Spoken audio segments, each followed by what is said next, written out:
2013, o Flamengo era um clube endividado, desacreditado e sem projeção no cenário internacional. Mas poucos anos depois, virou potência no Brasil e na América. Hoje você vai entender como isso foi possível. O ano era 2012. O Flamengo atravessava uma das fases mais conturbadas de sua história recente. Nos 3 anos anteriores, o clube havia flertado com o rebaixamento em 2 temporadas, e em 2011, nem mesmo a presença de Ronaldinho Gaúcho foi suficiente para evitar o caos. Salários atrasados, ambiente instável e gestão desorganizada. Afundado em dívidas, o rubro-negro chegava ao fim daquele ano à beira do colapso. Mas uma eleição estava por vir, e com ela, a esperança de dias melhores. Essa esperança tinha um nome: Chapa Azul. A Chapa Azul surgiu como uma esperança para o Flamengo. Encabeçada por Valim Vasconcelos, o grupo contava com nomes importantes como Luiz Eduardo Baptista, o BAP e Rodolfo Landim. No entanto, Valim teve sua candidatura impugnada. Com isso, o grupo escolheu Eduardo Bandeira de Melo como o nome para disputar a presidência. Foi assim que a Chapa Azul venceu as eleições no fim de 2012 e assumiu um clube mergulhado em caos. Logo nos primeiros dias de gestão, a nova diretoria encomendou uma auditoria para entender o tamanho real do problema. E o resultado foi assustador. Uma dívida total de 750 milhões de reais, sendo 400 milhões de reais apenas em encargos fiscais. A situação era tão crítica que os próprios dirigentes admitiam. Se fosse uma empresa, o Flamengo teria que fechar as portas. Era uma verdadeira situação pré-falimentar. O clube faturava cerca de 200 milhões de reais, mas devia mais que o triplo. Uma realidade desesperadora. O então vice-presidente Valim resumiu o cenário com uma frase simbólica: o Flamengo só não devia a Deus e ao mundo. Eduardo Bandeira de Melo, agora presidente, também revelou a gravidade. O balanço do Flamengo de 2012 era tão bagunçado que a primeira nota da auditoria já alertava para não confiar nos números apresentados. Por isso, uma empresa de auditoria de ponta foi contratada imediatamente. Mas o problema não era apenas financeiro. Existia, segundo a nova diretoria, um passivo ético e moral. Era preciso resgatar valores, princípios e a credibilidade do clube. Nos primeiros dias de mandato, o ambiente era caótico. Receitas penhoradas, credores batendo a porta, salários atrasados de 3 a 4 meses.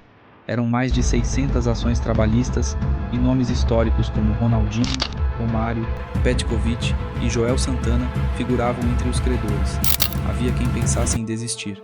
BAP, um dos nomes mais influentes do grupo, também viveu aquele momento crítico e confessou: naquela época, quem acreditava no Flamengo era considerado louco.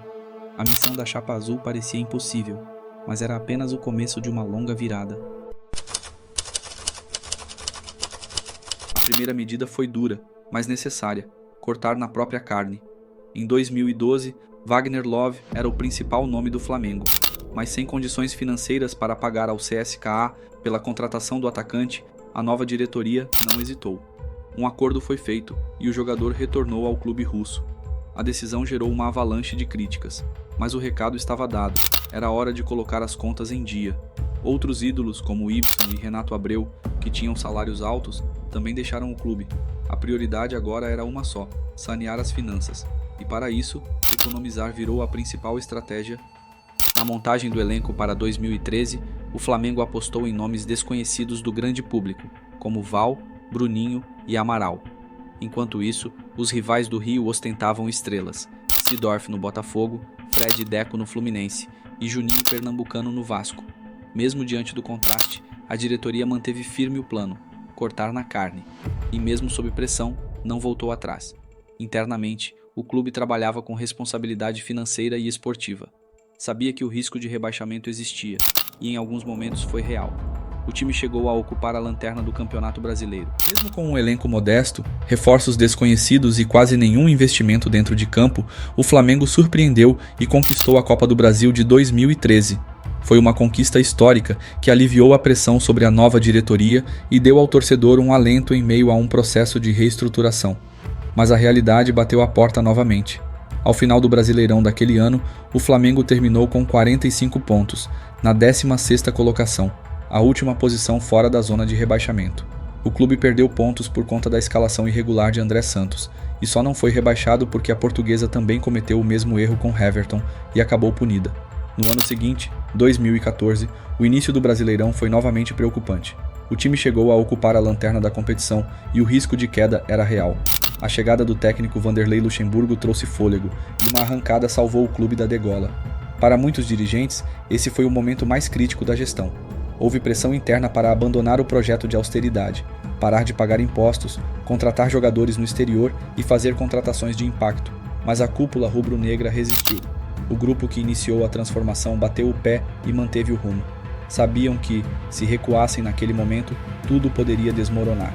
Foi essa firmeza que manteve vivo o plano de reestruturação e que, no futuro, traria frutos ainda maiores.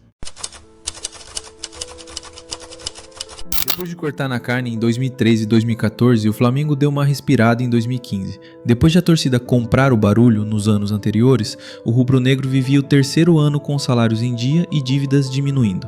Foi aqui que veio a primeira estrela, Paulo Guerreiro. O Flamengo tirava o principal nome do Corinthians, livre de contrato. No entanto, a falta de investimento deixou o atacante praticamente como um verdadeiro oásis. A diretoria sabia que não adiantava trazer a cereja do bolo sem uma base pronta. Foi nessa que o planejamento era começar a ter um elenco capaz de brigar por coisas melhores após um 2015 tímido e sem conquistas. O Flamengo foi ao mercado pela primeira vez e gastou. Comprou os gringos Donati, Coelar e Manquello, trouxe nomes como William Arão e Rodinei, campeões da Libertadores, e voltou a contratar uma estrela. O nome da vez era Diego Ribas, reforço que parou o aeroporto e criou o Aeroflá, famoso nos últimos anos. A partir dali, o Flamengo começou a buscar novos caminhos. Honrar os compromissos já estava no sangue e se tornou trunfo para que os atletas fossem contratados. O famoso finge que paga, que finge o que jogo, de Vampeta no início do século, foi substituído por um Flamengo que pagava em dia. Depois de Diego, chegaram Everton Ribeiro, Diego Alves em 2017, Vitinho em 2018 e o batalhão que entrou para a história em 2019. Rafinha, Rodrigo Caio, Pablo Mari, Felipe Luiz, Gerson, Arrascaeta, Bruno Henrique e Gabigol. Todos esses jogadores foram comandados por um dos maiores técnicos que já passaram pelo Flamengo, Jorge Jesus, que mesmo com o time ganhando nunca tirava o pé e ainda assim brigava com seus jogadores. E, enfim, o trabalho que começou lá em 2013 rendeu frutos de conquistas de fato. O Flamengo, já em outro patamar, era campeão do Brasileirão e da Libertadores. Pouco tempo depois, nomes como Arturo Vidal, estrela por onde passou na Europa, se tornou comum no Flamengo. O chileno, reserva no time campeão da Libertadores 2022, fez o torcedor acreditar que não existe mais o impossível. Hoje o Flamengo é muito mais que um time. É uma potência imponente do futebol brasileiro e sul-americano. Uma máquina de conquistar títulos, movida pela paixão de milhões. A cada jogo, o rubro-negro prova ao seu torcedor que não existe obstáculo grande demais, que não há sonho impossível. Onde muitos veem limites, o Flamengo enxerga a glória, porque no Flamengo, vencer é destino, e desistir nunca foi e nem será uma opção.